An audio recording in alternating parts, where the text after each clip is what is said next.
Lakini Mungu na ameweza kutubariki leo kupata mvua. Hii ndio hali halisi, leo kikundi kimezaliwa. Jipigeni makofi kwanza. Niseme nisiseme, wana kikundi mmechagua rangi ya mwaka. Na kwa sababu kuna unyevunyevu wa Chama cha Mapinduzi, na kwa heshima kikundi hiki kupitia Bwana Zuberi Bwana Mtemvu, yeye ndiye alikuwa kama muasisi na kutoa mawazo, na nyinyi mkasema kwa heshima kwa sababu ni mwenyekiti wa mkoa huu wa Dar es Salaam kupitia Chama cha Mapinduzi, mkamheshimisha kwa rangi ya kijani, lakini rangi imekaa kwenye mwili na iko sawa sawa, na Mungu awabariki. Jipigeni makofi kwa hilo. Baada ya kusema haya, leo tutawepo na wenye viti wa mitaa yote mitano, kwa sababu katika vikundi vyote vya halmashauri hii ya wilaya ya Temeke, hususan katika kata hii ya Kilakala, kikundi kilichoweza kujizatiti kiliweza kuanza na watu 30, na leo tunapozungumza tunatafuta watu takriban 100 kwa sababu ya uvumilivu wenu. Mumepitia mengi, lakini mkasema itoshi, leo tuweze kupongezana kwa birthday ndani ya miaka hii tuliyokaa kwa kuvumiliana. Uongo.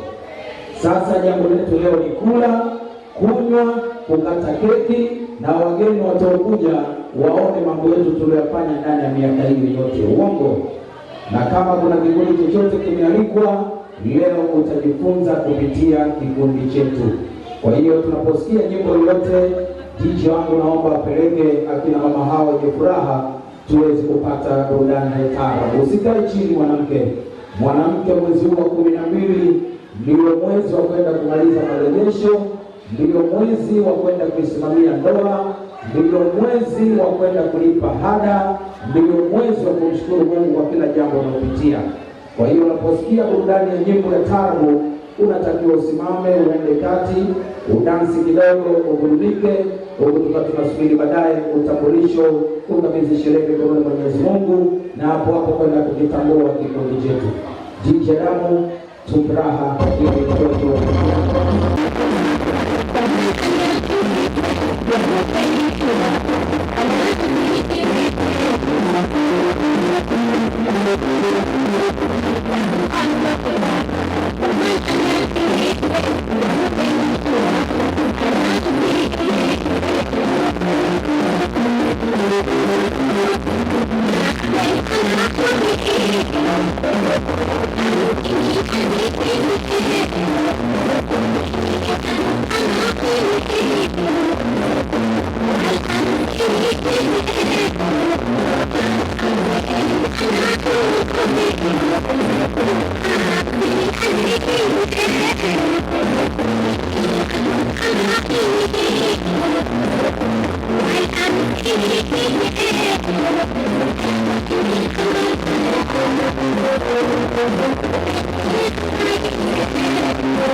Okay.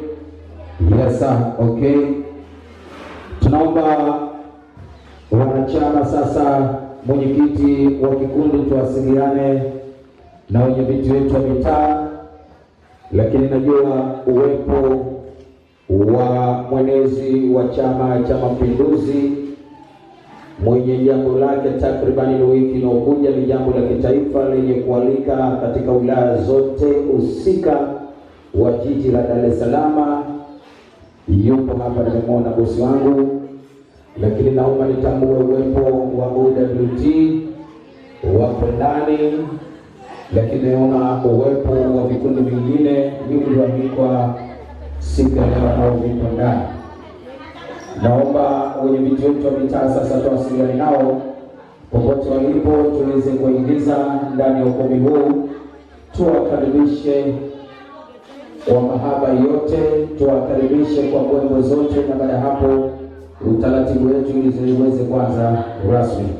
Ratiba yetu mpaka mwisho saa 12 tutakuwa tumemaliza, na itatupendeza kabla saa 12 tukiwa tumemaliza, kwa sababu leo ni Jumamosi, tumealikwa sehemu zingine tofauti ili tuende tukafanikishe katika matukio mengine ya siku ya leo na kikundi. Kwa hiyo tunaomba tuwasiliane na wenyeviti wetu wa mitaa ili waambie jambo letu sasa linaanza rasmi. Tulikuwa tunasubiri zoezi la umeme na umeme umerudi, na Mungu aweze kutubariki sana.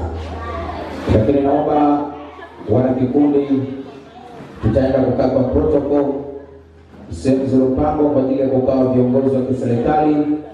Naomba tuweze kuziandaa rasmi wenye viti wa mitaa yote mitano, lakini wakija na wakilishi kama na wajumbe kutoka ndani ya mitaa yao. Hapa tunazungumzia mtaa wa barabara ya Mwinyi, tunazungumzia mtaa mwenyeji tunaokaa hapa leo na shughuli kufanyika, mtaa wa Kiembe Samaki, tunauzungumzia mtaa wa Kigunga, tunauzungumzia mtaa wa Kilakala, mtaa Baba, lakini tutauzungumzia mtaa kule Yongole. Kwa hiyo mitaa yote mitano na maeneo ya barabara ya Mwinyi kule kwa ndugu yangu Bwana Sele.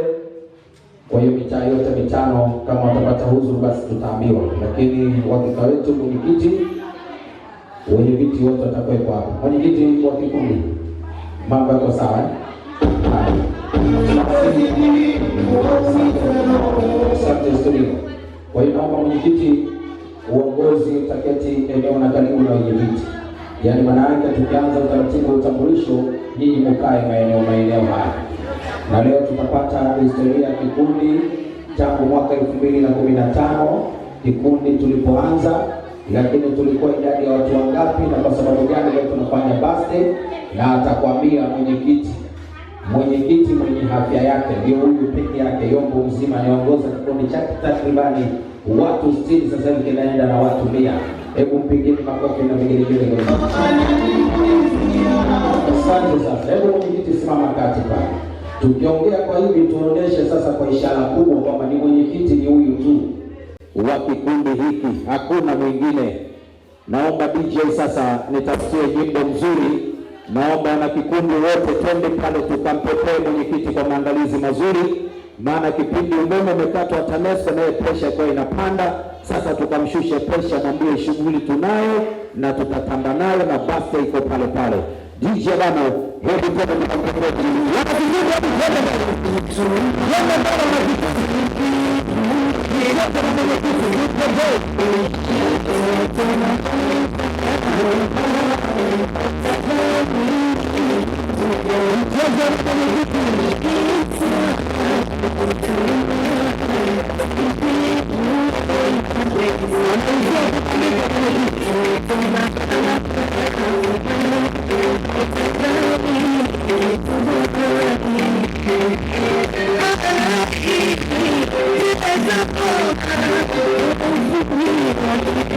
I'm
Thank you.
Tokea Kikundi sio mwingine ni bwana ndugu yetu Bwana Fadhili Shante Mwanawange, lakini jina lingine anamuita Striker Bwana Ronaldo, yupo hapo nje, mwenyekiti kijana kabisa kutoka Yengoleli. Kwa naomba wana Kikundi tutoke nje ili tumpokee mgeni wetu rasmi, na yeye atakuwa na zumuni la kuwapokea wageni wenzake akiwa kama mwenyeji, kwa sababu Kikundi kinatoka maeneo yake. Kwa hiyo leo tutampa kofia kama kuendelea kuwapokea wageni wake na wenye viti wenzake. Wana Kikundi, naomba karibuni tumpokee wageni pale getini.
Jioni kati na mwenyekiti mwenyeji akiwa ameongozana na rafiki yake kipenzi na mwenyekiti mwenzake, sio mwingine Bwana Idrisa. Mimi napendaga kumuita Idrisa Sapinga yupo. Mungu kubariki sana. Hebu apigeni makofi kwenye viti yetu.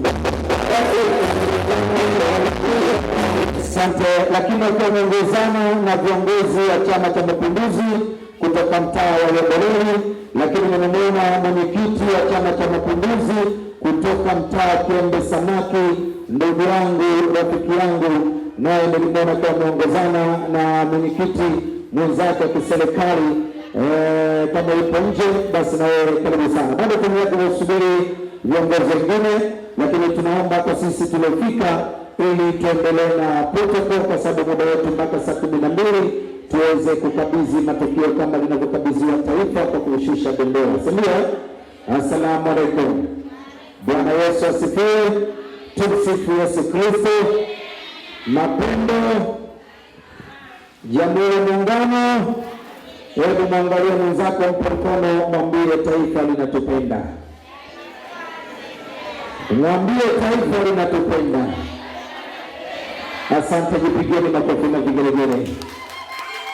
Na ukiona nguo uliyovaa leo imekaa mwilini, imekupendeza, chama kikasema leo tuchague rangi hii kutokana mmejiangalia kwa mwili, mavazi na kila kitu, basi mjipongeze kwa kupendeza ukumbi mzima, jipigeni makofi. Baada ya kusema hayo, Anasema wana kikundi walikwa, ndugu zangu vikundi vya vikoba, lakini nimeona viongozi wengine wa UWT kutoka Chama cha Mapinduzi, nimeona Munezi kutoka Yomboleri, nimeona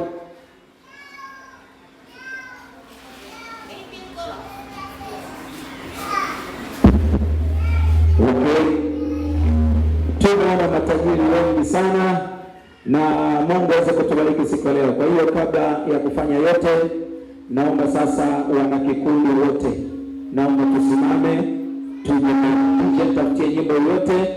Wana kikundi moja mkiwa mnaongozana na mtumishi wa Mungu, watakuwa kwa nafasi mbili. Wa kwanza tutakabidhi sherehe yetu katika mikono ya Mwenyezi Mungu Subhanahu wa Ta'ala, lakini upande wa pili tutakabidhi shughuli yetu ya kibwana, si ndio? Kwa hiyo tutakabidhi kama ilivyokuwa taratibu. Kikundi chetu hakijafungana na mambo ya kidini, lakini kikundi hiki hakijafungana na mambo ya mataasisi. Kwa hiyo naomba na kikundi wote njoni mbele, kwa sababu kukabidhi tafrija yetu mikononi mwa Mungu. Tuseme inshallah. Jiji yangu naomba walete na kikundi watapata njoni mbele.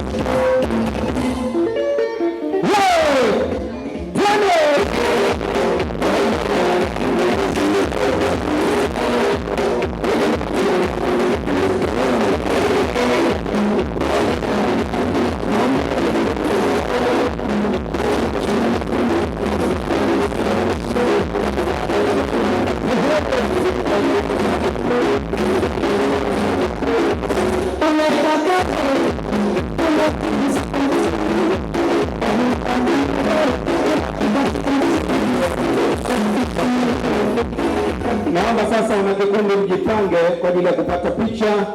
Wale wanene watatafuta wanene wenzao, wafupi mjipange na wafupi wenzenu, warefu mtajipanga na warefu wenzenu. Na ukiona wewe mfupi karibuni unakaribia kuwa mrefu, basi tafuta nafasi ya warefu, ambie mimi nakuja kuwa mrefu. Jipangeni sawa sawa, tupate picha pamoja. Kipindi hiko tumesimama ili kukabidhi sherehe yetu mikononi mwa Mwenyezi Mungu. Tutaanza na ndugu zangu Waislamu, tutamaliza na ndugu zangu wa Kristo. Tumalize salama. Tuanze salama, tumalize salama.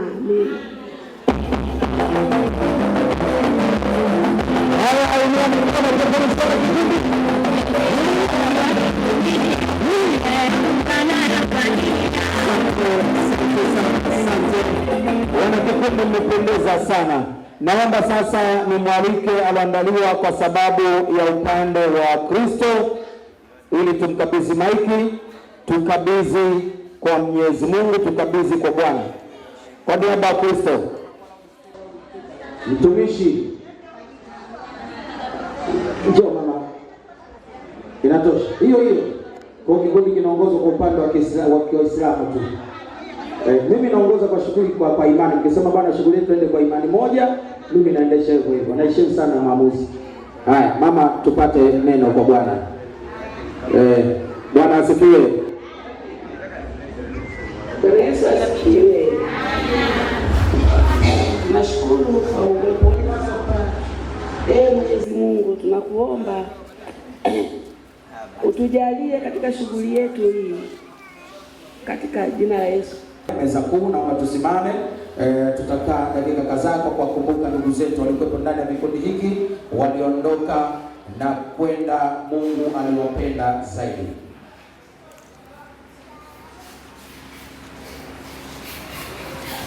Asante.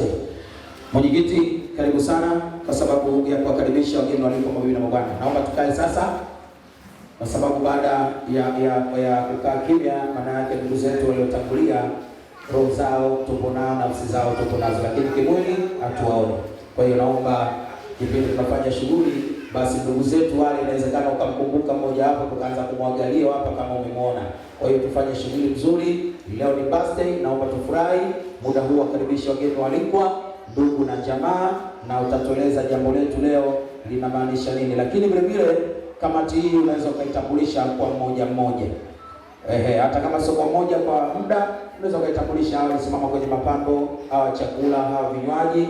Inawezekana mwaka unaokuja katika meza ile kuna mwingine anataka agombea udiwani, basi kamati ya maandalizi itoke hapa. Karibu sana.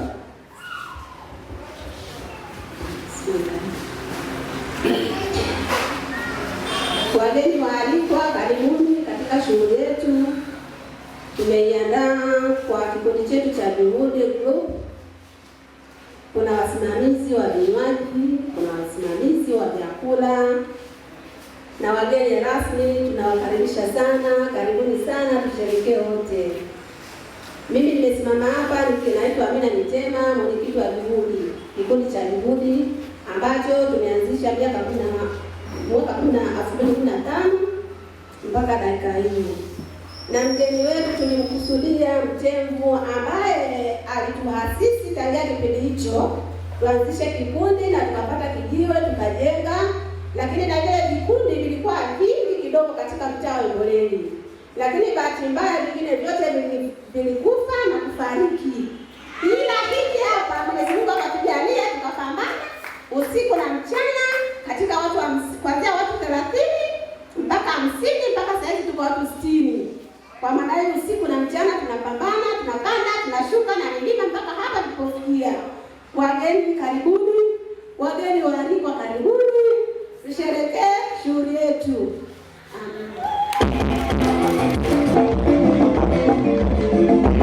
Sasa kwa maneno hayo, naomba na kikundi sasa tuinue mikono. Tukapeni kiti. Sasa.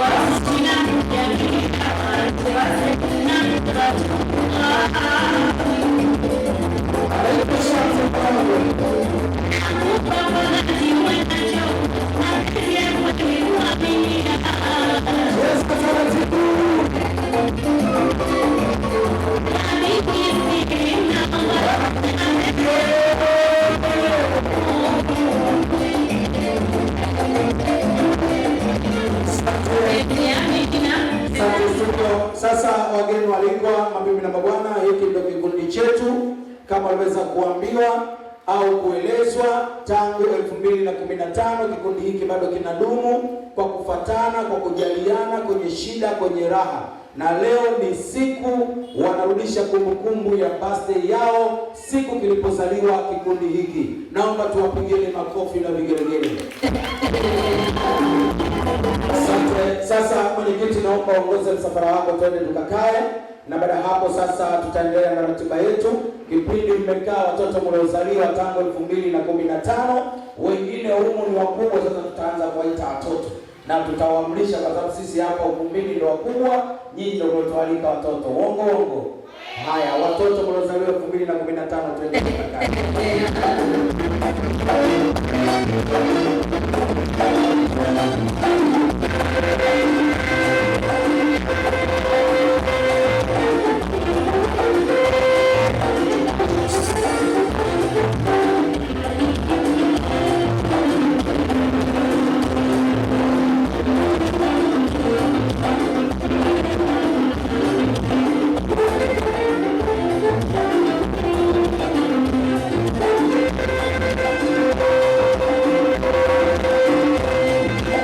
Naomba mwenyekiti sasa uniletee katibu wako wa kikundi. Naomba nimkaribishe kwa sababu ya kuweza kufanya utambulisho kutoka meza kuu, na baada hapo meza kuu kiprotokol, kwa sababu tumeongozana na katibu kutoka pale Yomboreli mwenye kuhifadhi haki zote na mali zote za chama, akiwa ameongozana viongozi wengine, na yeye tutamkaribisha kwa ajili ya utambulisho. Lakini naomba utambulisho huu kwa ajili ya kuheshimu meza kuu ututambulishie kutoka kwenye meza ya wageni waliotufikia. Lakini vile vile kuna vikundi vingine. Kulia kwangu naona kikundi cha Vikoba, ni kikundi kilichoweza kuishi ndani ya miaka mingi katika kata hii, ni kikundi kinaotoa mikopo bila riba ngumu, kikundi kinachopambana na kikundi kiko vizuri. Sasa hivi mmenunua pikipiki 50 au zimeishia zeze 30. Jipigeni makofi. Haya, asante. Katibu popote ulipo, karibu sana studio. Naomba mlete katibu wa kikundi asogee.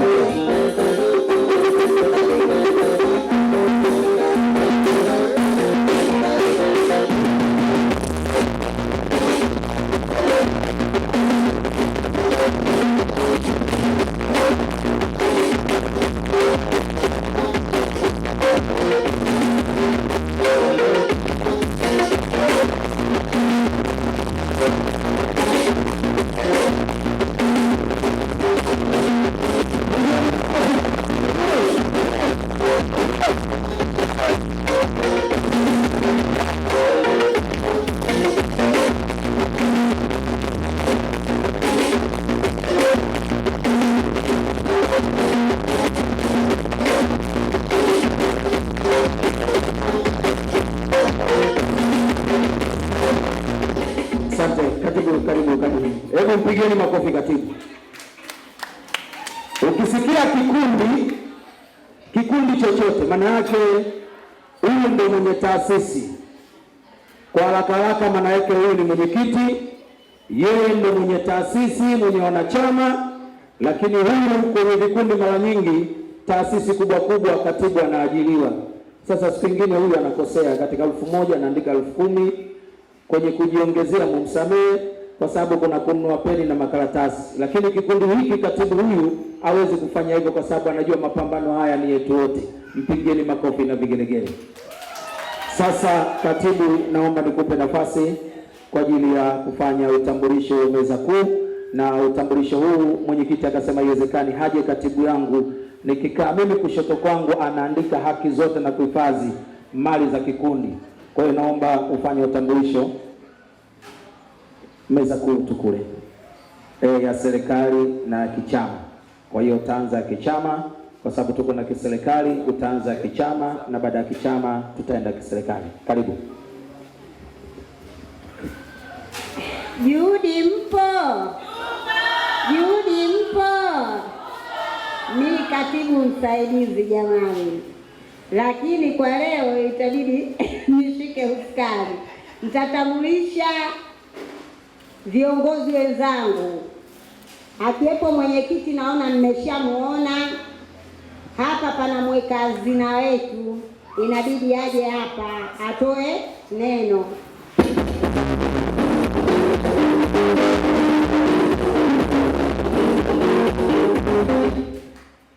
Asalamu alaykum. Bwana Yesu asifiwe. Mimi nilisimama mbele yenu hapa nimeweka hazina wa kikundi cha Juhudi miaka 10. Kwa hiyo nasema nawakaribisheni sana wote, makatibu, wenye viti, karibuni sana, mwe na amani. Nimeweka vizuri, leo tutakunywa, tutakula.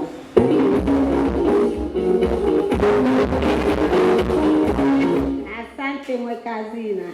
Jamani, tukiwepo ndani ya ukumbi huu tumeweza kuwaalika wenye viti wa chama, makatibu wa chama chetu naona mnakitambua, na tuna wenye viti wa serikali ya mtaa. Tukiwa ndani ya chama tunapenda kumtambulisha mwenyekiti wetu wa chama Yomboleli. Tunaomba hapa mumuone kidogo atoe neno na sisi wanawake tumsikie. Juhudi oye! Juhudi safi! Juhudi ipo kweli? Naamini ipo kweli. Napenda kutoa shukrani zangu za dhati kwanza kwa kunipa heshima hii ya kunialika katika uzao wenu nyinyi wa kufikisha miaka 10. Miaka 10 nadhani ni mtoto wa darasa la 4.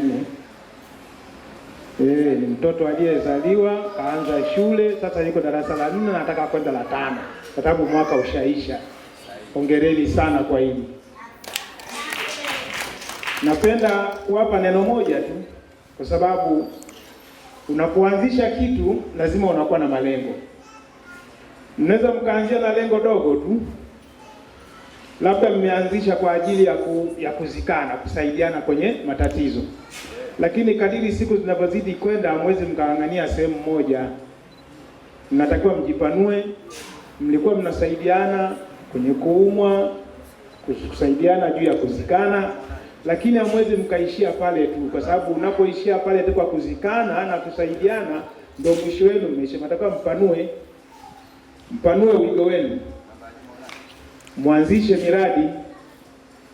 Na namna ya kuanzisha miradi, nyinyi ni kikundi, ni rahisi sana. Wenyekiti wenu hawa, mwenyekiti wenu Shante ni mtu mwenye uwezo mkubwa. Ni mtu mwenye uwezo mkubwa, anaweza akawapa mawazo nini mnatakiwa mfanye ili muendelee, mtoke hapa mlipo katika kuzikana na kusaidiana, muende mbele. Kinachotakiwa nyinyi ni kubuni miradi mbalimbali. Huwezi kuendesha mradi kwa pesa yako mwenyewe. Ukiendesha mradi kwa pesa yako mwenyewe, mara nyingi unabweteka. Ukiona hela yako mwenyewe, ukipata hasara siku 2, bwana mimi nitaacha. Ingia mkopo, siogope. Mikopo siku hizi iko wazi, hata kwa kina mama mikopo yenu iko wazi. Ukishakopa pesa, marejesho kesho kutwa, haijapatikana hela ya marejesho, utafanya kazi kwa bidii sana ili upate marejesho. Unapofanya kazi kwa nguvu na kwa bidii, ndio maendeleo yako yanapokuja. Unapokopa pesa, namna ya kurejesha, hutaidharau hata shilingi moja. Kila pesa unayoipata kwako itakuwa na thamani kubwa kuliko unapotumia pesa yako mwenyewe. Matajiri wote mnaowaona, kina Baharesa, kina Mohamed, wote wanakopa. Na ndio maana utakuta usiku halali. Ana wafanya kazi, ana kila kitu, lakini yeye mwenyewe halali usiku, akitaka kurudisha pesa ya watu. Kwa hiyo nawasihi kwa hilo, na kuombeni mbele ya Mwenyezi Mungu kikundi chenu kiendelee, kiwe na mafanikio, na ndani ya mafanikio ni kuepuka majungu, ndani ya mafanikio ni kuepuka maneno yasiyokuwa na maana, ni kuepuka chuki ambazo hazina maana. Yule ambaye ana mdomo lazima mumtulize, akae kimya, mtakwenda mbele. Asanteni sana. Asante.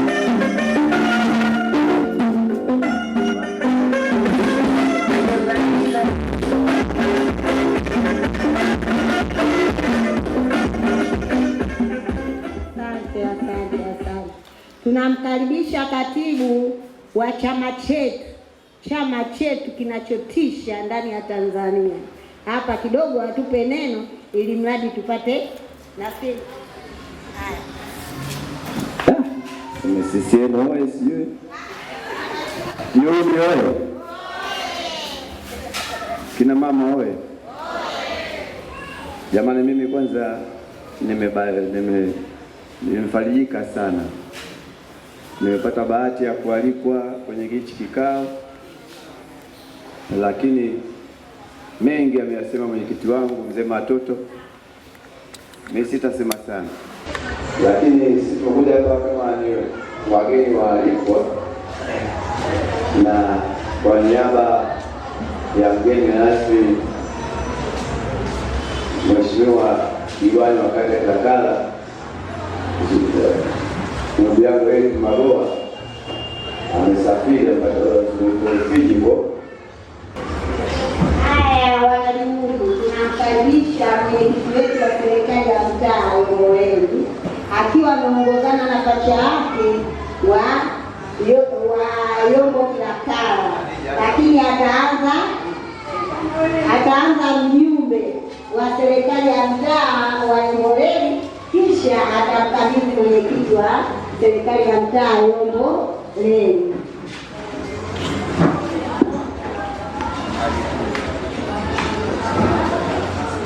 Juhudi safi. Jamani, juhudi mnatisha. Mmependeza, mnatisha. Ujasiriamali wewe. Ndio shige. Yaani sio siri. Mnatisha mno. Ni mtu wetu wa karibu, tunafanya naye kazi vizuri sana usiku na mchana. Karibu sana mwenyekiti wangu wa serikali ya mtaa Kilakala. Karibu. Assalamu alaikum warahmatullahi wabarakatuh. Tumsifu Yesu Kristo. Kristo tumaini letu, na wasalimu kwa jina la Jamhuri ya Muungano wa Tanzania. Majina yangu naitwa Idrisa Abdurrahman Said Petro, ndiye mwenyekiti wa serikali ya mtaa wa Kilakala. Mzigo kule uko tayari na vinywaji vimeshafika, wanajuhudi wamejikamilisha, wako timamu, hawana shida yoyote kwa kwenye serikali. Wanachotaka wao ni viongozi kuja kuburudika na wao, si ndivyo jamani? Kuna kingine mnataka? Kwa hiyo tupo tayari viongozi mezani, tumekuja kuburudika na nyinyi, na tutahakikisha burudani zinaendelea. Tuwahakikishie ulinzi, tuwahakikishie kwamba tutacheza mziki wote, tutakula chakula kile wote, na tutakunywa hizi soda wote. Mwenyekiti, subiri, hapajasomwa hapa kitu chochote, kwa hiyo sasa ni kama ndamiza. Mimi siona kuna mtu kasoma kitu hapo. Nyinyi mmesikia kuna hata ile mimi na hivyo. Mahitaji ya kikundi umeyasikia? Mimi napokea nini sasa? Mimi nasalimia, hakuna risala. Risala kabla mgeni hajanyanyuka kusalimia. Unasoma risala, ukinyanyuka unajibu mazima. kwa sababu kiongozi wa kiserikali muda wa kukaa kwenye meza hii hana. Mimi kwenye mtaalamu sasa hivi huko vijana wanaruka huko, kwa hiyo natakiwa nitoke niende huko. Haya, karibu. Jamhuri ya Muungano wa Tanzania. Asalamu alaykum. Bwana Yesu asifiwe. Samahani kidogo. Unajua kuna ukomavu wa kuandaa hapa ni vizuri. Hii sherehe sasa hivi takriban kuna miaka 10. Dhamira ya hawa kuwaita viongozi waende wakaweke kitu ili hawa wasonge mbele. Ndio dhamira ya kutuita hapa. Lakini wanangu hawa kuna jambo wamekosea. Walokosea hawa ni kutokutuandalia risala. Nini wanahitaji? Nini dira yao? Wanataka wakafanye nini? Ili sasa ifike hatua leo miaka 10, mwaka wa 11 katika kipindi chetu mimi na wewe pacha, hawa wamiliki Costa, hawa wamiliki Treni, hawa ndio dhamira katika eneo la mtaji wao. Si tukamoja, tuwashauri, tuwalee. Miaka 10 hakuna kitu ambacho wamesema wamefanya. Inawezekana sisi kwa mfano wa kuigwa, hao wakamiliki mradi kwa banda la kuku, wakazalisha kuku, lile soko pale Magengeni wakanunua kuku kutoka katika kikundi cha Juhudi. Watakuwa wamefanya jambo kubwa na kuacha alama. Mimi natamani kusema jambo moja. Nimekuwa na kigagaziko, nimetamani kushika maiki, samahani pacha wangu. Lengo ni kutaka sisi tumwambie diwani kija, alafu tumfuate mbunge tumwambie pasua, alafu nione baada ya mwezi mmoja miezi miwili hawa wamiliki mradi. Wakimiliki huo mradi ndio alama ya sisi viongozi. Unapokuwa mwenyekiti wa kamati ya ulinzi wa usalama umeilinda kama ulivyosema. Sasa tunaelekea unakuwa mwenyekiti wa maendeleo ya mtaa. Kwa hiyo mtaa ukiwa na maendeleo ndio umeacha alama. Watakaosema nyuma watasema, lakini wewe utakuwa ushaacha alama. Miaka 10 ni kweli wamekuwa pamoja. Nini mmefanya? Mna mradi hata kukodisha vitu, leo vitu mmekodi. Mna mradi leo kukodisha tumbali, mmefika wale mmekosti shilingi ngapi? Mimi ningekuwa na zile principles za Mheshimiwa Magufuli, ningekuulizeni bajeti yenu shilingi ngapi? Na niambia 800. Hii 800 tulio tukaandaa shughuli kwenye vumbi, 800 tunaanza mtaji, tukaongeza tupate milioni 2, tufanye kitu. Mimi ningetamani kusema hivyo. Kwa hiyo pacha nikurudishie. Pacha hapa tumeitwa lazima tupigike. Hapa lazima tupasuke mbele. Haya, asante. Basi mimi nilikuwa nataka hicho, kwa kuwa kimeshatimia, basi tuzungumze. Kwanza niombe radhi wa wanakikundi, lakini pia niwakosoe. Huu ndio utaratibu wa maisha yangu. Kadi hizi zimefika lini ofisini za mwaliko? Ofisini kwangu zina siku 3 si 4. Si ndio jamani? Hii tatizo. Hauwezi kumletea mwenyekiti kadi leo, alafu kesho kutwa anatakiwa aje kwenye shughuli. Kwa kweli sasa hivi nimetoka kwenye kikao na mwenzangu. Toka asubuhi kwa kikao cha chama. Tumetoka, huyu kasahau na mimi sijui. Mke wangu ananikumbusha, ananiambia kuna kadi hapa, ananiambia hii kadi ni ya lini? Anasema imekuja juzi. Lakini sasa juzi tunaangalia, naona kuna saa 6 mchana. Nampigia mwenyekiti anasema ni saa 12 jioni. Huyo anasema ni saa 12 jioni. Basi mbona hii kadi ni saa 6 mchana au vikundi viwili tofauti?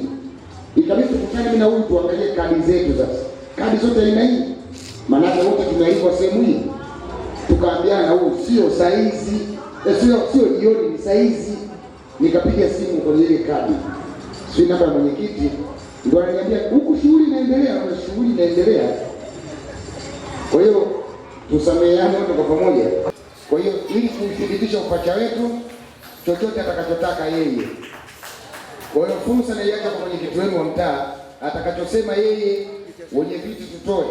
Hicho ndio nitatoa. Lakini pia niwahusie ndugu zangu kuhusiana na swala zima la amani ya taifa letu.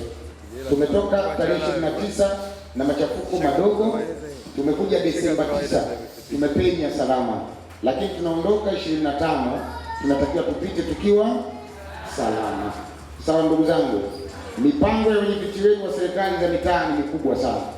Tuko katika mipango ya kuboresha hivi vikundi, kuvinyanyua viende vikawe juu. Sawa sawa. Utaratibu wa sasa hivi hakuna tena mtu wa Kilakala kwenda kujiandikisha sio Yomboleli, mtu wa Yomboleli kwenda kuomba mkopo Kilakala, hiyo sahau. Nikikukuta wa Yomboleli Kilakala na kutia panga, kikundi chako kinafikiria kule, akirudi. Na ukikutwa Yomboleli mtu wa Kilakala, tunapiga panga. Kila mtu akabaki kwenye eneo lake. Tunataka tuje tusutane. Baada ya miaka yetu kufika at least miwili, mje mtuulize tumefanya nini. Kila mtu atoe mkopo katika kikundi chake katika eneo lake. Kila mtu akaombe mkopo katika eneo lake. Safari nilimfieka Mama Mtinge. Nilikula kichwa. Nilipitia faili nikakuta kaomba kupitia Kilakala, nikamla kichwa, nikamrudisha Yomboleli huko. Kaombe kwa mwenyekiti wako. Sasa ndugu zangu, kila mtu amepewa fursa zake za vikundi vyake vipate mkopo. Sawa sawa. Kaa vizuri na mwenyekiti wako, acha kutiana majungu. Ukiona unatoka Yomboleli unakuja kugombea kwangu, maana yake unamtia majungu mwenyekiti wako. Ukitoka kwangu mimi unakwenda kugombea Yomboleli unamtia majungu tu. Nenda kachukue mkopo pale unapokaa. 10% ya Mama Samia ipo kwa ajili ya wakina mama, asikudanganye mtu. Na hakuna kupeana. Mimi na mwenzangu Fadhili Shamte Mwanewanga tumeapa kusema ukweli na kuwa wawazi. Kama fedha ipo tutasema ipo. Lakini ile ya kusema unapeana wenyewe wana CCM, hiyo sasa hivi hakuna. Tarajieni matunda mazuri, kila mtu atapata hiyo fedha. Kwa hiyo niwaache, naomba niende nikaendelee na shughuli nyingine, lakini ahadi yangu na keki yangu atakula Fadhili Shamte Mwanewanga. Keki zote mbili mpeni leo. Ila atakachoahidi pale kwenye boksi ndicho hicho ambacho na mimi nitakuwa nimeahidi. Asanteni sana na ninawashukuru. Juhudi mpo? Mmemsikia mwenyekiti?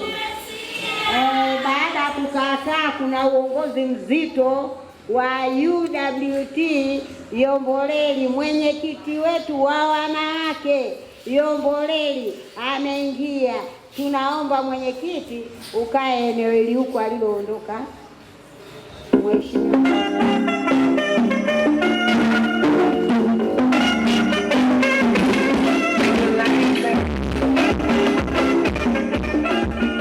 Mwenyekiti, tunakukaribisha kwa neno moja ili mradi tupate utambulishi wa watu wote. Asante sana katibu. Kina mama oye! Juhudi oye! Mambo yetu safi Juhudi. Asante sana katibu. Kwanza kabisa napenda kumshukuru Mwenyezi Mungu kwa afya njema aliyotujalia sisi wote tukakutana hapa. Sina la kusema zaidi ya kuwapeni hongera kwa hili jambo kubwa ambalo mmelifanya. Kweli tumeona juhudi zenu. Changamoto zipo, lakini kwa kuwa leo hapa kuna watu mbalimbali, viongozi, wazoefu wa vikundi, basi maelekezo yapo. Lakini mimi tu niwatakia kila la heri katika safari yenu ambayo mnaendelea nayo. Miaka 10 sio midogo. Nafikiri sasa kuanzia 11 mambo yatakuwa yamebadilika na mambo yatakuwa mazuri zaidi. Juhudi oye! Asanteni. Nageuza kipaza sauti huku. Tuna wageni wetu wenye vikundi vya vikoba. Tuliwakaribisha na sisi hapa naona tupate kuwakaribisha mwenyekiti apate kutoa nasaa jukwaa A kutoka Yomboleli.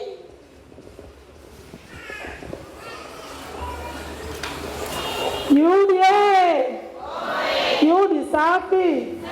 Juhudi ayo. Juhudi lele. Ninawapenda.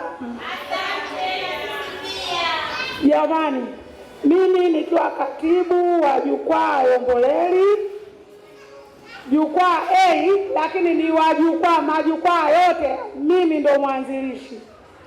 Katibu wao wa jukwaa Yomboleli, majukwaa yote yalianza katika Tanzania nzima, lakini kwa upande wa Kilakala mitaa yote 5 lakini mpaka sasa hivi mitaa minne yote hakuna jukwaa. Lakini katika mtaa wetu wa Yomboleli tumebakiwa na majukwaa matatu ambayo nilianzisha mimi kwa mikono yangu nikipambana kwa damu na jasho.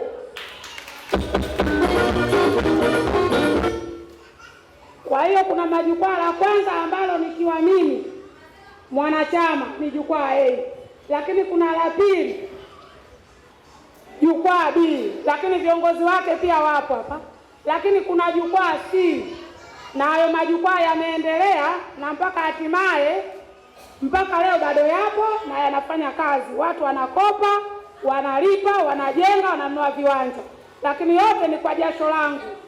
Makofi kwangu jamani.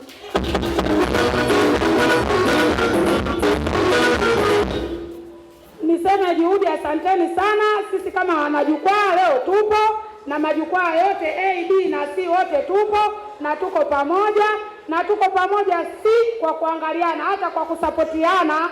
Tuko pamoja na tuko vizuri. Piga kelele kwa majukwaa. Baada ya kusema haya, nasema asanteni sana. Lele. Juhudi mpo. Tunamkabidhi kiongozi wa jukwaa D.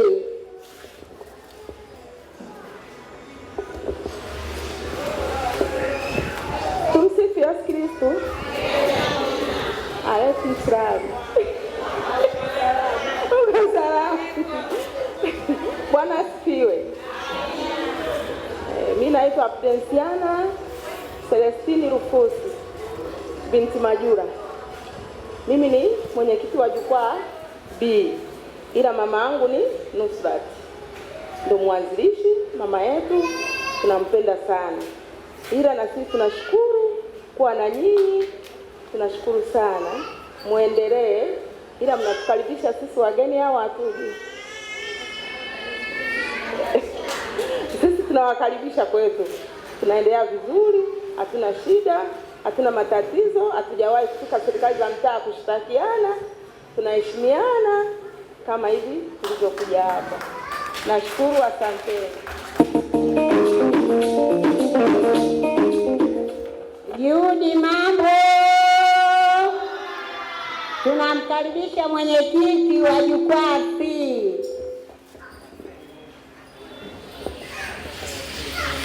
Assalamu alaikum wa rahmatullahi wa barakatuh. Mimi ni mwenyekiti wa jukwaa C, naitwa Zuhura Shabani Kindamba. Nawashukuru wanakikundi wenzetu wa juhudi. Juhudi zenu tumeziona. Tunaomba Mwenyezi Mungu awajalie mzidi zaidi ya hapa. Juhudi oye! Majukwaa oye! Lele. Juhudi mambo.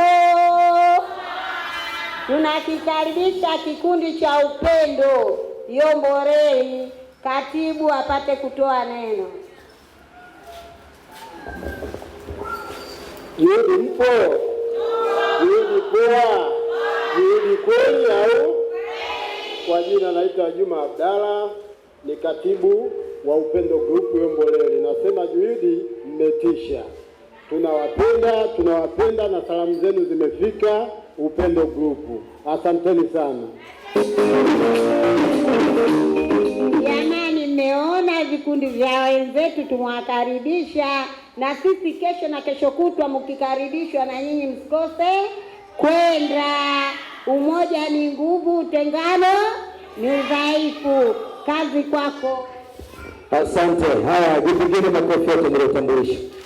Sasa naomba niende meza kuu, Mheshimiwa Katibu, mjumbe, mwenyekiti kutoka vile uongozi wa WT, lakini mwenyekiti mwenye zamana mtaa uliopakana na Tazara, na baada ya urekebishaji mkubwa wa mradi wa Tazara wa reli, basi ndio tunaenda kuwa mjini na Wachina wanarudi tena. Jipigeni makofi na vigelegele. Sasa baada ya kusema hayo, mimi naomba meza kuu, huyu bwana mwenyekiti yuko na wazazi wake ndio wanampa nafasi akae, si ndio? Sasa kwa heshima naomba nimlete mama wa mama kutoka UWT kutoka mtaa wa Yomboleli, naomba simama, njoo mbele, alafu kwa zamana ya kama kutoka UWT, kwa zamana kubwa, kwa nafasi kubwa kama mama Dr. Samia Suluhu Hassan, nakupa nafasi hii, sogea kwenye keki hili unialikie watu makoki na vikundi vyote, alafu kile tunachozania kwamba akijazungumzwa tutafunua ile boksi, tutazungumza leo kwamba kikundi cha Juhudi kinahitaji nini, kisaidie nini. Uongo, makofi na vigelegele. Hebu funua boksi, funua boksi. Naomba sasa nimwalike mjumbe. Sawa. Shale. Naomba sasa, nimemleta kiongozi wa UWT. Si mmemwona? Wamama ng'alingali. Hebu mama piga shangwe na vigelegele kwanza. Akina mama mnaweza mwezi.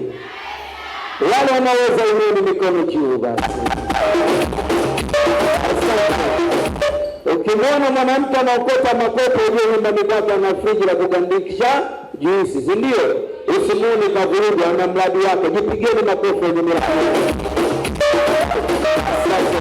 Sasa mimi naomba unitie viongozi, ukiachana na jumuiya yako, sio jumuiya ya UWT, nitie viongozi wa jumuiya zingine. Unayemwona yuko hapa, nikimwita huyo, ukiachana na mwenyekiti jumuiya ya Chama cha Mapinduzi, unayemwona yuko hapa, niitie. Alafu nitaita na kikundi aniitie, na vikundi mmoja mmoja haje hapa.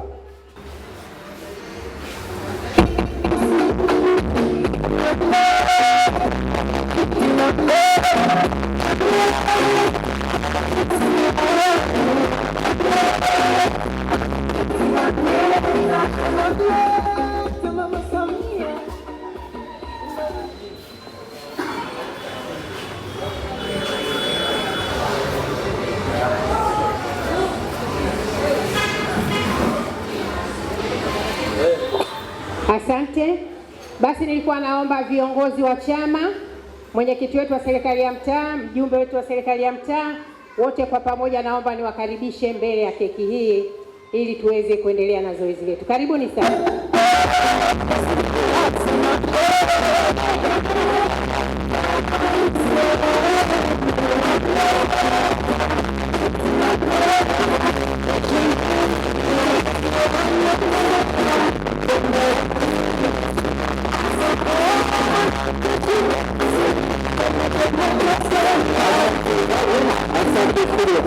Sasa katibu, mjumbe, mwenezi UWT na mwenyekiti na viongozi wa chama, naomba sasa tuje huku. Mwenyekiti, hii ni zamana yako, hawa ni mabosi zako. Na kwa sababu gani nimemleta kiongozi wa UWT Bwana Shamte? Tunakutuma, si mmemtuma? Sasa tunamtuma tena. Hiki kikundi cha kwanza wanahitaji ofisi, cha pili hiki kikundi tangu kianzishwe sasa hivi wanahangaika na usajili. Sasa tunaomba kabla tujaenda kukata keki, shida zetu kwanza ziishie hapa, alafu baada hapo tumalize. Kwa hiyo karibu, naomba kwanza viongozi wa chama tuje huko. Si mmemtuma, si ndio? Sisi wewe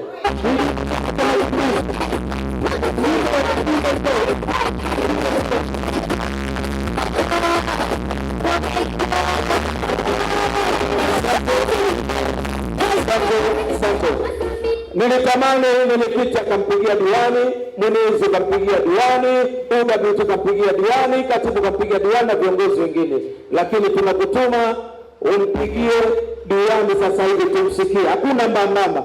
Na ukamwambia bwana, wana kikundi wanataka ofisi na wana keki, kabla ya kuifungua utamke kwanza keki hii inadaiwa kama shilingi 350,000 tuipate hapa. Uongo. Karibu bwana mwenyekiti. Weka wale tusikie. Akikata simu na sisi tunakata. Tumsikie mheshimiwa diwani. Diwani kijana kabisa, mbichi.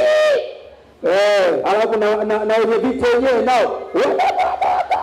Jamani, hadi raha. Pigeni kelele kwa kila kala kwanza. Hata DJ mix za kila siku. Yafuatayo utayafanya. Nilitamani nipewe mic nizungumze kwa kuwa niko sehemu ya keki na DJs wameniambia mpaka saa 12 wanatakiwa tufunge, wanaelekea sehemu nyingine. Kwa hiyo muda utoshi, nimeona muda huu sasa nizungumze. Ndugu yangu Idrisa yuko tayari kucontribute kwa kisha maendeleo yanapatikana katika mtaa wetu wa Yomboleli, lakini kuna kitu kimoja mjifunze. Ukimwona Idrisa anapasuka huku, amenikopesha deni. Kukiwa na kikundi kule nao nikafanyaje? Nikapasuke. Ndio maisha tunaoishi. Kwa hiyo ukiona nimepasuka, Idrisa kapasuka hapa na mimi nimepasuka, na kuwa na double mpasuko. Si tumeelewana hapa? Idrisa hata nikimwambia atoe cha kutoa atatoa, lakini anaenda kubeba deni. Sasa basi, maeneo yafuatayo nitagusa. Mimi binafsi nitaambatana mimi, mheshimiwa diwani, sababu mheshimiwa diwani hapatikani. Mimi Fadhili Shamte, mwenyekiti wa mtaa wa Yomboleli, Idrisa Zaman Peto, mwenyekiti wa mtaa wa Kilakala, na mheshimiwa diwani, sisi tutainvesti pesa shilingi milioni 1 katika akaunti yenu.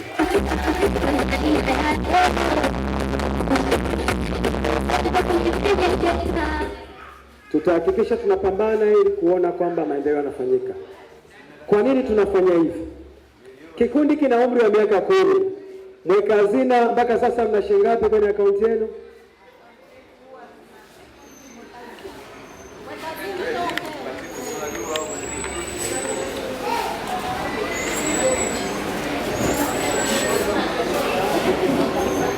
Na 0.00. Kwa hiyo lakini mnashikamana, mnasaidiana. Yafuatayo itabidi muyafanye. Ikiwa mimi sio mwenyekiti wenu, itakuwa lazima mkajiunge na bima ya afya. Lazima mpambane, mjiunge na bima ya afya. Chanzo cha vikundi vingi kutawanyika pindi mtu anapokutwa na matatizo ya maradhi. Wanamsaidia kwa kiwango chake, wakiona hapa limetufika wanakimbia. Ndio maana kuna baadhi ya vikundi dhaifu huwa vinaasiri, wakiona mtu ana umri mkubwa wanasema huyu akae pembeni, tuache vijana, kitu ambacho sio sahihi kwa kweli. Kwa hiyo mjitahidi muhakikishe mnapata bima za afya, lakini umoja na mshikamano wenu uende kudumu. Kingine ambacho nitawafanyia wananchi wa Yomboleli kwa ujumla, sisungumzii kikundi. Katibu wangu mimi mcheza fursa, ujue vikundi vyote vya mtaa wa Yomboleli, vikundi vyote hata kama wako 500, nitaenda kuombea fursa ya kusoma ujasiriamali bure kabisa.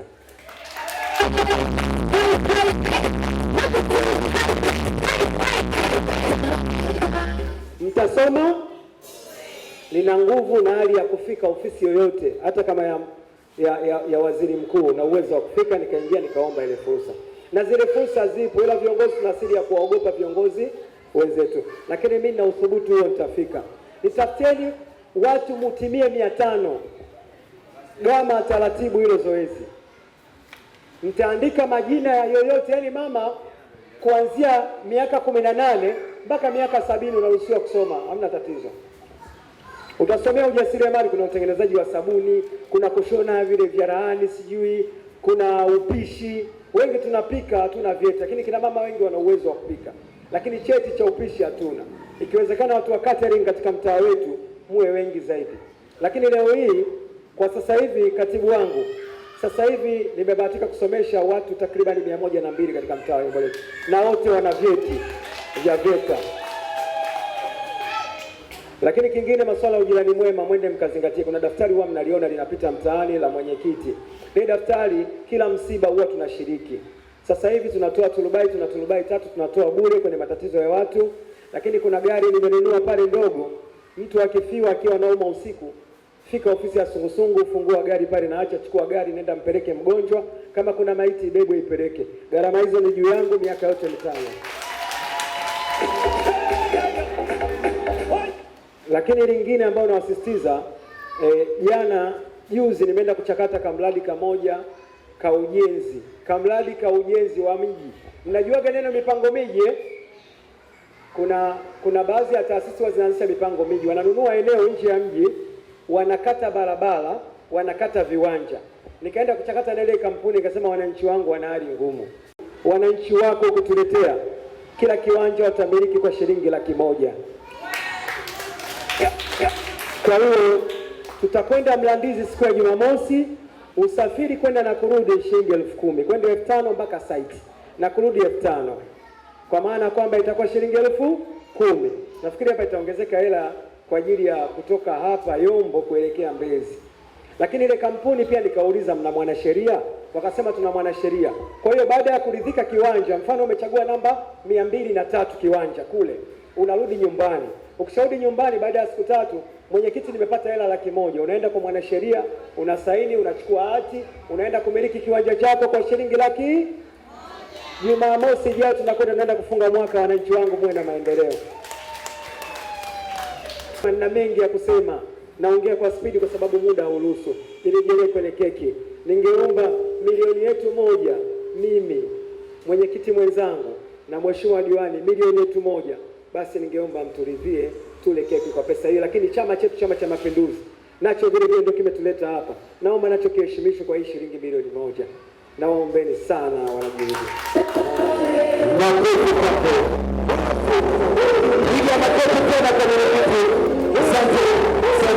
Sasa mwenyekiti wa kikundi naomba sogea. Mwenyekiti wa kikundi sasa, hii ndio tunaenda kuheshimisha birthday sasa, si ndio ndugu zangu? Mwenyekiti bwana Shamte na sogea. Mwenyekiti aliyegeuka na wenyeviti hao mimi hapa nawashindanisha na Ibilisi alikwenda kwenye majambo yake. Siku nitamwambia wewe mwezi bwana Shamte, mwana wangu, wewe mwenzako kapeleka watu kwenye viwanja, mwenzako ana gari, mtu akifa anapelekwa. Wewe unajua A tata B C E wale keke, alafu unamaliza mkubwa wao. Karibu. Asante sana. Majukwaa oye! Majukwaa safi. Kwanza nitaita jukwaa A, jukwaa namba 1, jukwaa anzilishi. Jukwaa A tutakula keki kwa shilingi 10,000. Jukwaa A, karibu mbele.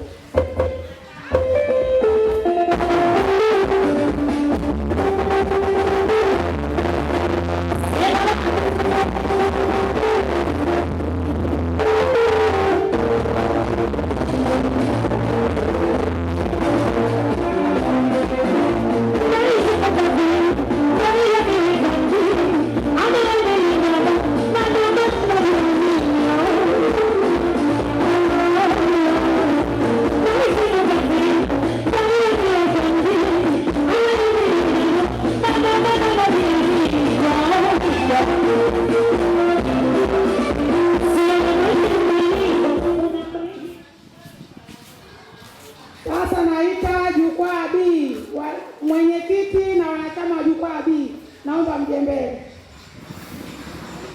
Thank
you.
MC, majukwaa yangu mimi nimemaliza kwa leo. Asante sana, asanteni wote.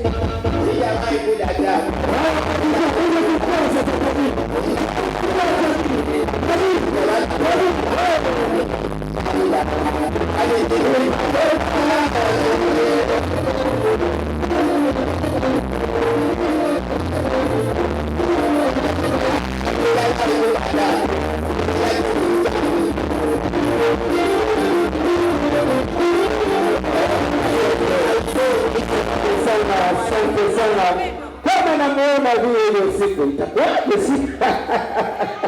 Sasa mwenyekiti wa mtaa katika mtaa wako, naomba nikuletee kikundi cha upendo, kikundi cha vikoba, kikundi kilichojiwezesha, kikundi kiko vizuri na Mungu awabariki. Shughuli nyingi ninazozifanya nishakutana nao Mbezi, nishakutana nao pale Sinza kwa Lumpur, nikasema kweli wana kikundi mnaopata watu. Kwa hiyo karibuni wana upendo, na nyinyi mtuambie mnakula keki leo kitajiri kwa bei gani? Karibu.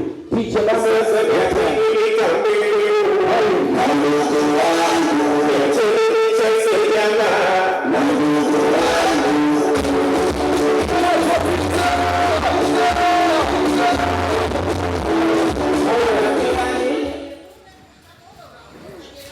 kwa niaba ya Upendo Group tutakula keki kwa shilingi 20,000.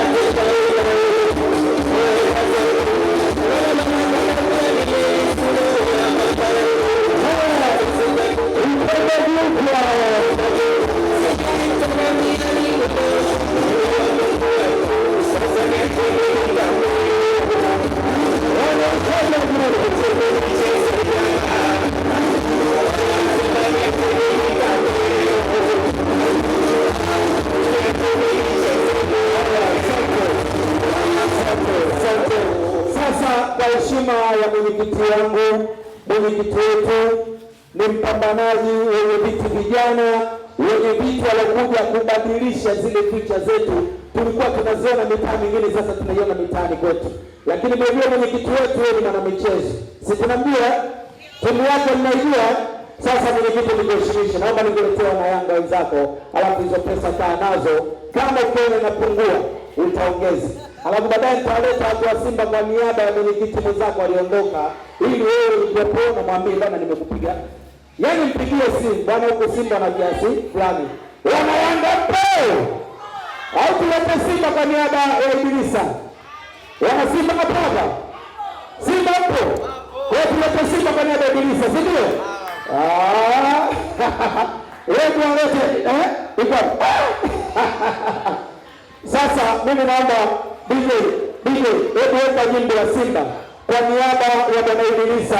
Tulikuwa na viti ya hili Ibilisa yupo, lakini piga jimbo la Simba, mwambie kwamba tunataka tumbadilishe mwenyekiti wa mtaa wa Yondoreri, abadilike mpaka rafiki yake Ibilisa naye awe Simba. Au mnasemaje? Awe Simba, sio Simba, abaki na timu yake. Basi walete Simba sasa, kinachopatikana tabadilika. Ndio walete Simba.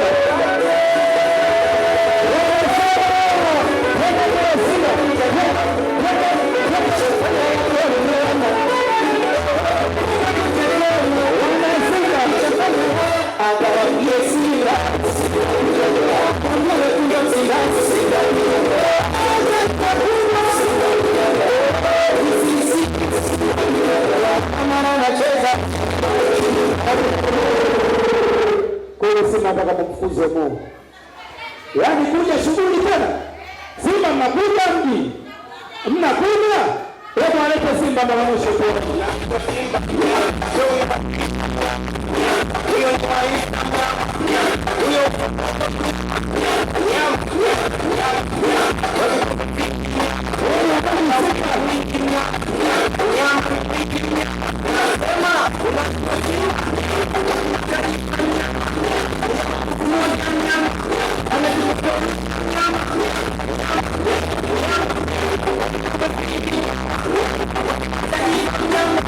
Anaupiga mwingi mnyama.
Ngoja anahesabu mwenyewe mtu wa Yanga. Hesabu. Au anahesabu mjumbe. Shilingi 14,000 imepatikana ya Simba. Shilingi 14,000 wana Simba oyo. Wataweza kweli kushindana nasi hata wakiungana? Sasa mimi naomba niwaite Wanayanga mpo. Sasa Wanayanga tuongeze kidogo. Wanayanga, naona mwenyekiti kwa sababu ni Wanayanga, naona niwalete Wanayanga wenzake na wanachangia begani. Wanayanga!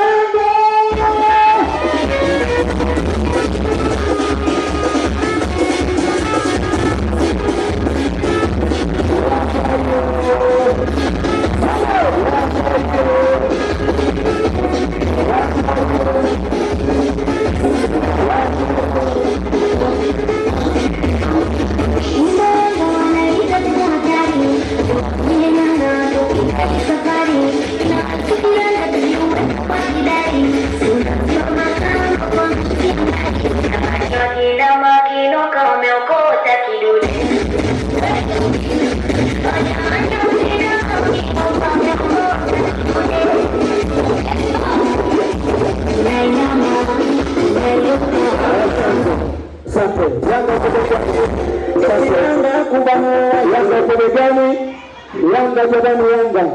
Yanga jamani Yanga. Yanga jamani Yanga. Yanga Yanga kubana. Asante.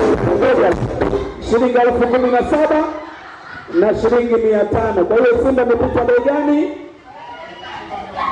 Imepita kwa shilingi 3,500. Hebu naomba Simba tupate shilingi 3,500 tu ngoma tu. Bicha mmoja kila mwana Simba ashike shilingi 1,000 tu.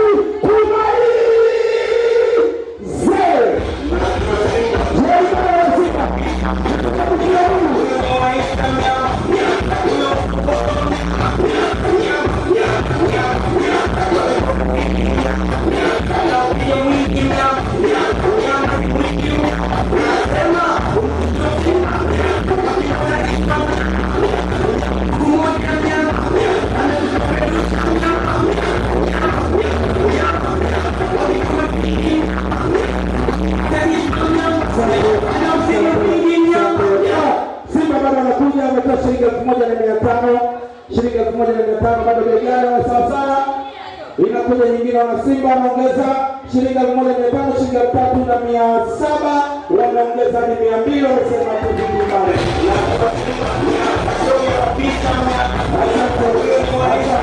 Kwa hiyo ngoma ni pro. Ngoma pro. Simba wamezidi shilingi 200 tu. Hebu naomba Wanayanga nyinyi mzidi shilingi 1,000. Wanayanga mwenye shilingi 1,000. Akitopote nije mimi nachukua napeleka pale. Wanayanga mwenye 1,000 napeleka mbele. Unaona? Mkoa wote unao. Nani anasema? Karibu.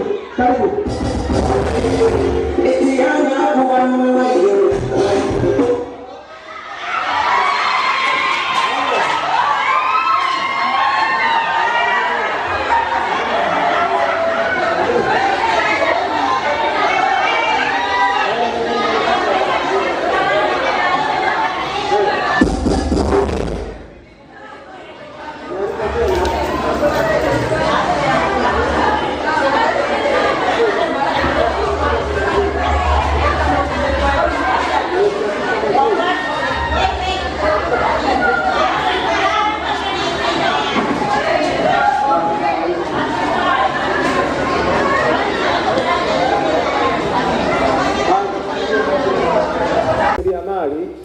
Kuanzia umri miaka 18 mpaka miaka 70 kusoma bure. Nimepokea jibu nipeleke watu 500 ruksa. Hapa niko na cheza simu na nilikuwa naomba. Lakini la pili ambalo nimeliona baada ya kutafakari kwa sababu ni mjasiriamali na wanayombolezi na wajasiriamali wengi tunafeli mambo madogo. Nikampigia simu mzee wangu mmoja nikamwambia, mzee, hivi siwezi nikapata banda nikafuga kuku? Akasema subiri nitakupa jibu. Saizi amelijibu, limepatikana banda kubwa kidogo, linaweza likafuga kuku kuanzia 500. Ameniambia nafasi utapata mwanangu. Sasa basi, Lile banda la kuku nitalipia mimi kodi miezi miwili. Nyinyi jukumu lenu ni kwenda kununua kuku, madawa na chakula, mkaanze mradi wa kufuga kuku. Tunaombea chakula chetu, Mwenyezi Mungu atubariki. Tunakaribishwa meza kuu, wataanza kunyanyuka kwenda kula chakula. Wakisha toka pale na kuja wageni waalikwa, wanaelekea kula, kisha tunamalizia sisi wenyewe wanachama. Karibuni meza kuu. Ana mwenyekiti wa serikali za mtaa ndo meza kuu hiyo, karibu. Mjumbe, karibu.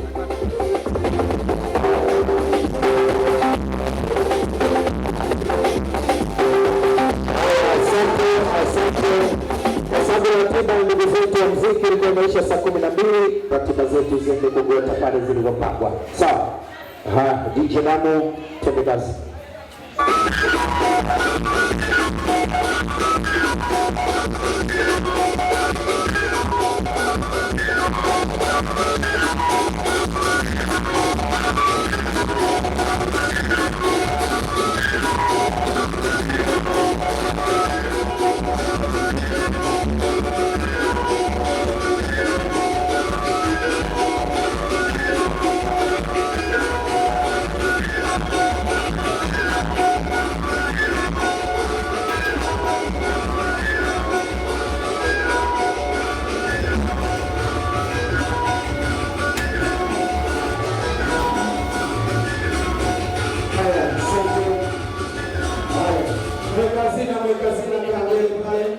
Katibu kaa mbele na mwenyekiti kaeni mbele. Wanachama sasa wanataka watunze wawakilishi wanachama. Karibuni sana ili tuweze kupokea matunzo kipindi mweza kuwa napata chakula na wageni waliko naendelea kupata chakula. Zoeani mbele.